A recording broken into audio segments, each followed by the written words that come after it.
नमस्कार दोस्तों, जीडीए वाला में आपका स्वागत है। क्लास 10 एक्सरसाइज 8.1 है।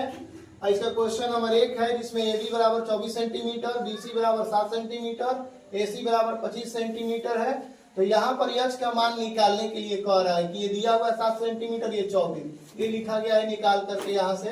H स्क्वायर बराबर P square plus B square, ये पाइथागोरस फॉर्मूला से होता है।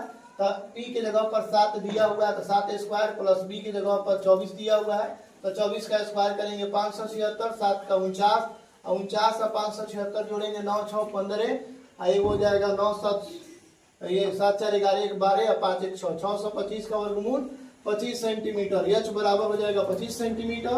अब जिसका भी मान पूछेगा, अगर साइन A का मान पूछ रहा है तो इसके सामने वाला ये P है और H का मान 25 है तो 7/25 आंसर हो जाएगा।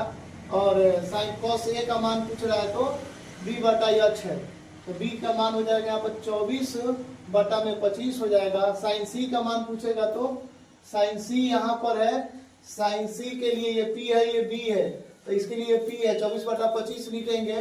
और उसके बाद cos C का मान पूछ रहा था, cos C के लिए ये P है, ये B है तो B का मान B/H होता है तो 7/25 हो जाएगा। यही हमारा फाइनल आंसर हो जाएगा। C के लिए ये है P है, ये है B, A के लिए ये है P और ये है B। केवल P और B का मान ही बदलता है, H का मान नहीं बदलता है। उसके बाद क्वेश्चन नंबर 2 है, इसमें देखेंगे ये प्रश्न से PQR दिया हुआ है जिसमें H का मान, इसमें भी B का मान निकालना है। H का मान दिया हुआ था 13 और इसका मान दिया हुआ था, H का मान 13 दिया था, P का मान 12 दे दिया था। यही मान निकालना है QR। तो पहले हम फॉर्मूला लिखेंगे पाइथागोरस सूत्र से, H स्क्वायर बराबर P square plus B square. H के जगह पर मान है यहाँ पे 13 कवर करेंगे। अब P के जगह पर 12 दिया है तो 12 कवर करेंगे। 144 13 169। B का मान निकालना है तो बराबर के इधर आएगा तो माइनस हो जाएगा। 169 में से 144 घटाएंगे तो 9 में से 4 घटाएंगे 5, 6 में से 4 घटाएंगे 2, 1 में से घटाएंगे 0 तो 0 नहीं लिखेंगे। अब 25 का वर्गमूल निकालेंगे तो हो जाएगा 5, यानी B का मान हो गया 5। यहाँ पर लिखना है 5 सेंटीमीटर। उसके बाद अब जो भी पूछेगा तो उसको निकाल सकते हैं। 10P का मान पूछ रहा है तो P के सामने वाला P होगा यहाँ पे, यानी लंब होगा, और ये B होगा, ये H होगा तो P/B होता है तो B होगा 5/12। और cot R पूछ रहा है तो cot R बराबर एक के सामने P और B है तो P/B होता है। फॉर्मूला इसका cot R का फॉर्मूला B/P होता है। यहाँ पर थोड़ा सा गलती हो गया है, cot R का फॉर्मूला होता है B/P, लेकिन ध्यान रखना है कि cot R के लिए ये वाला होगा P और ये वाला होगा B। तो B का मान है 5 और P का मान होगा इसके लिए 12, 5/12, यानी बदल जाएगा इसी का, ये बदल जाएगा 5/12 हो जाएगा। cot R के लिए ये वाला P होगा, ये वाला B होगा। तो cot का फॉर्मूला होता है B/P और इसका P/B होता है। तो इसका हो जाएगा ये P है तो ये B हो जाएगा 5/12। और उसके बाद और पूछ रहा है 10P माइनस cot R का मान ज्ञात कीजिए। तो 5/12 माइनस 5/12 जब घटाएंगे तो हो जाएगा 0, हमारा फाइनल आंसर हो जाएगा। उसके बाद से क्वेश्चन नंबर 3 पहले यहाँ पे देखेंगे। P यहाँ पर ABC, यहाँ पे A लिखा हुआ है वो, और इसमें दिया हुआ है साइन A बराबर 3/4 दिया हुआ है। तो साइन A का मान जो 3/4 है, साइन A के लिए P है और H के लिए 4 है तो हमको इसका निकालना पड़ेगा P का मान, तो B का मान निकालना पड़ेगा। तो B के मान हम पाइथागोरस सूत्र से निकालेंगे। H स्क्वायर बराबर P square plus B square, और उसके बाद H के जगह पर मान दिया है 4 और P का मान दिया है 3 तो 3 कवर करेंगे 9, 4 कवर करेंगे 16 और B का स्क्वायर लिखते जाएंगे, ये वैसे ही लिखते जाएंगे। और 9 इधर प्लस है, इधर जाके माइनस हो गया, 16 में से 9 घटाएंगे √7 हो गया, यहाँ 7 हो गया। B वर्ग है तो इधर जाके वर्गमूल हो जाएगा √7, यानी B बराबर √7 हो जाएगा। अब है क्वेश्चन नंबर 4 देखेंगे हम लोग। ये B बराबर √7 हो गया तो अब ये जो भी फॉर्मूला पूछेगा मान, उसका मान यहाँ पर निकाला गया है।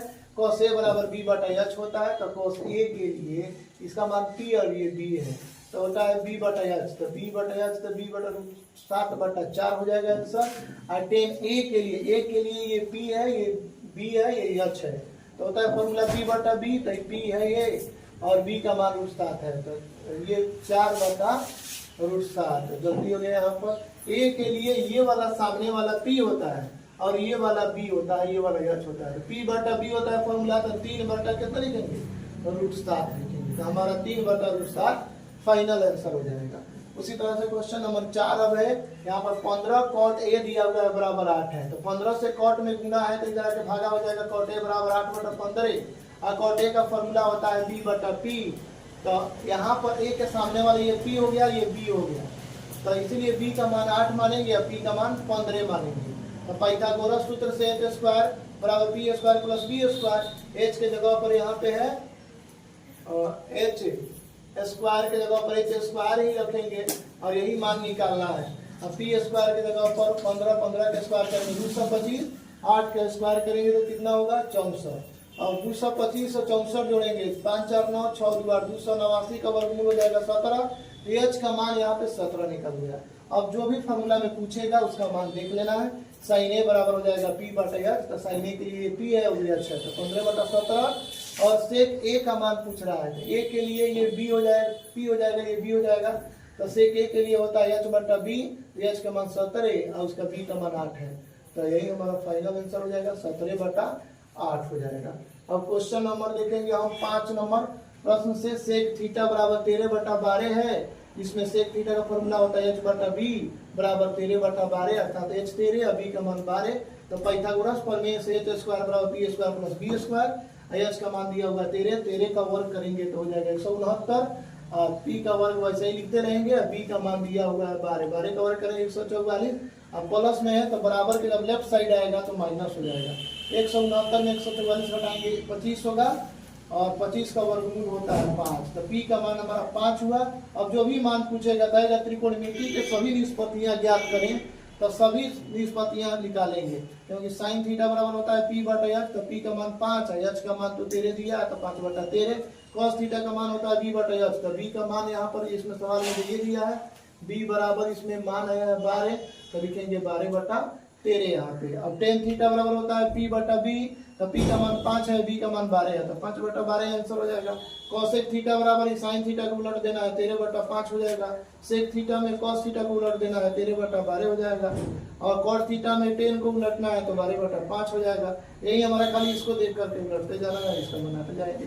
sin का उल्टा cosec, cos का उल्टा sec, cot tan का उल्टा cot होता है, वही हमारा फाइनल आंसर हो जाएगा। त्रिकोणमिति के 6 निष्पत्तियां होती हैं, यही 6 निष्पत्तियों का मान कहेगा निकालने के लिए।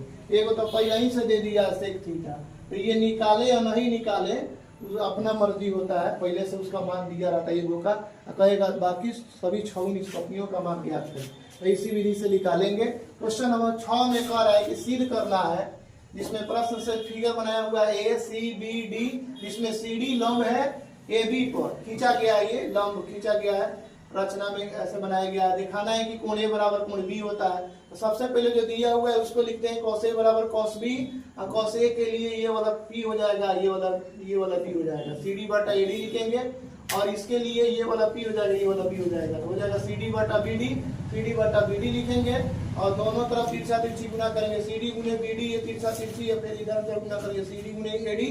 अब यहाँ पर cd गुना इधर आके भागा हो जाएगा, cd कट जाएगा, बचेगा ad, bd बराबर ad, तो लिखेंगे त्रिभुज ACD तथा त्रिभुज BCD में BD बराबर AD अभी हम लोग निकाला है, और CD बराबर CD समान होने से उस त्रिभुज में, और कोण ADC बराबर BDC 90 डिग्री होने से, इसके हिसाब से हम लोग देख रहे हैं ये साइड है और ये कोण है 90 डिग्री के बराबर कह रहा है। तो RHS के नियम से लिखेंगे त्रिभुज ACD सर्वांगसम है त्रिभुज BCD के, तो सर्वांगसमता के नियम से कोण A बराबर कोण B हो जाएगा। कोई भी दो त्रिभुज अगर सर्वांगसम है तो उसकी संगत कोण जो होता है वो बराबर होता है। इतना ही हमारा फाइनल हो जाएगा, और इसी तरह वीडियो को देखने के लिए लाइक सब्सक्राइब तथा शेयर करें। कंप्लीट 10वां क्लास का मैथ इस पर पढ़ाया जाएगा। वीडियो को देखने के लिए धन्यवाद।